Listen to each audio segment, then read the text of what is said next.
tax summit's a mistake. A New South Wales policeman faces corruption charges, and fresh flooding hits Bangladesh.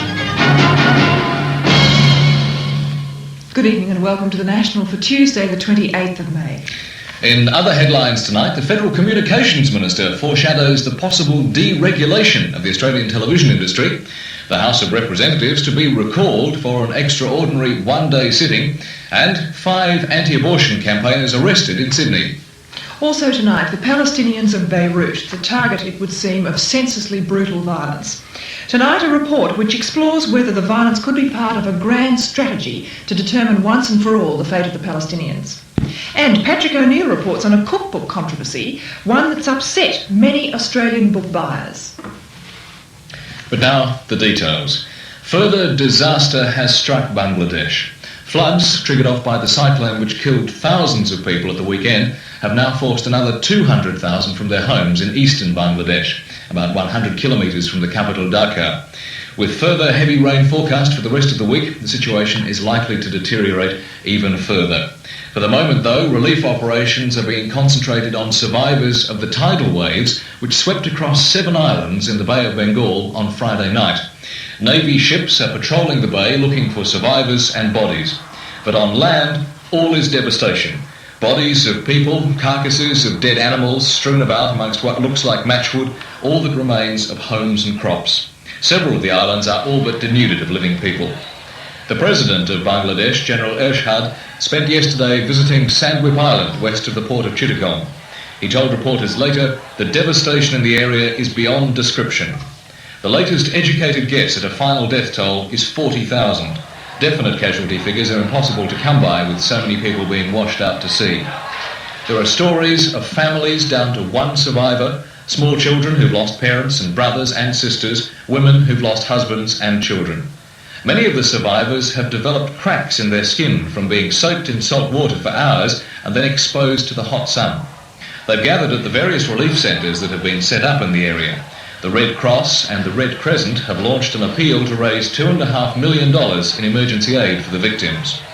A joint communique from the headquarters in Geneva said the money would be used to buy food, clothing and medicine for the 120,000 survivors most seriously affected by the disaster. One of the most urgent needs of the victims is fresh drinking water, although reports today indicate many of the dead have now been buried by the survivors in mass graves. However, there's been no time or inclination to bury the large number of cattle carcasses, although officials warn that they are a potential health hazard.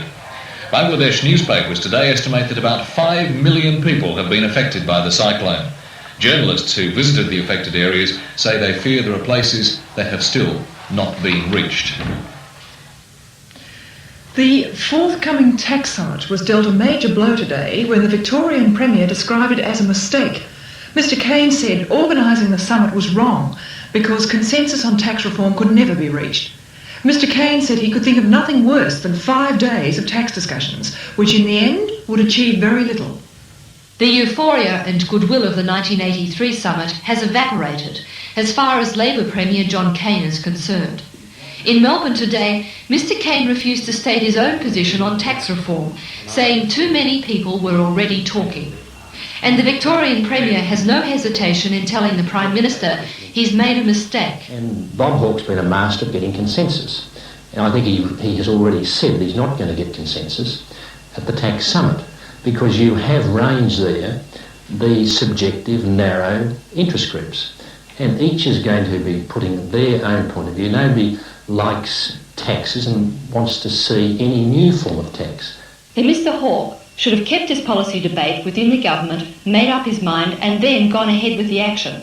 They've been courageous in doing it this way, but perhaps they are paying the price, and with hindsight, some would say that the summit was not the best way to deal with a matter, including me, not the best way to deal with a matter where you get so many selfish, self-interested, subjective views put by both individuals and by groups. Another New South Wales policeman appeared in court today on corruption charges. Superintendent Ronald Arthur Ralph is charged with conspiring with others to receive money while he was a senior policeman with a squad specifically set up to fight organised crime. Kim Jordan reports. Superintendent Ralph appeared in Sydney's Newtown Court after being arrested by members of the Police Internal Security Unit. He's charged with conspiring with others to receive money between November 1982 and April last year. Today, members of the Internal Security Unit were in court to see Superintendent Ralph appear. The charged policeman, who has worked with Police Internal Affairs Branch, said nothing during an appearance which lasted only a few minutes.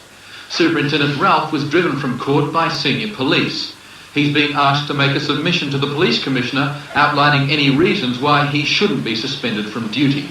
Superintendent Ralph entered no plea and was granted unconditional bail. He'll reappear in Sydney's Castlereagh Street Court in June. During the last 6 months, 7 police have faced arrest, and it's understood others will be charged soon. In December last year, a detective was charged with conspiracy to import narcotics. In January 1985, another was charged with conspiracy to pervert the course of justice.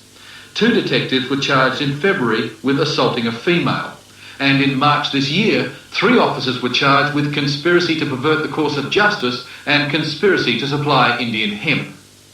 New South Wales Police Minister Peter Anderson declined to say whether there would be a review of cases handled by Superintendent Ralph while he worked with the Internal Affairs Branch. In view of the circumstances of what's taken place today and the activities of the Internal Security Unit over recent times, I think it would be entirely inappropriate for me to be commenting on what will or won't happen.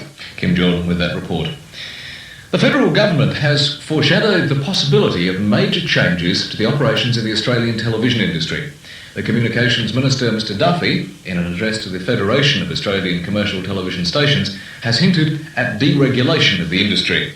Mr. Duffy's paper, which was presented by his departmental head, Mr. Bob Lansdowne, says television stations must be prepared to rewrite the rules that have governed the industry for the last 3 decades. Max Walsh has more. Mr. Duffy said the advent of the AUSAT satellite meant that there was only a small window of time, virtually this year, 1985, in which to decide the path of commercial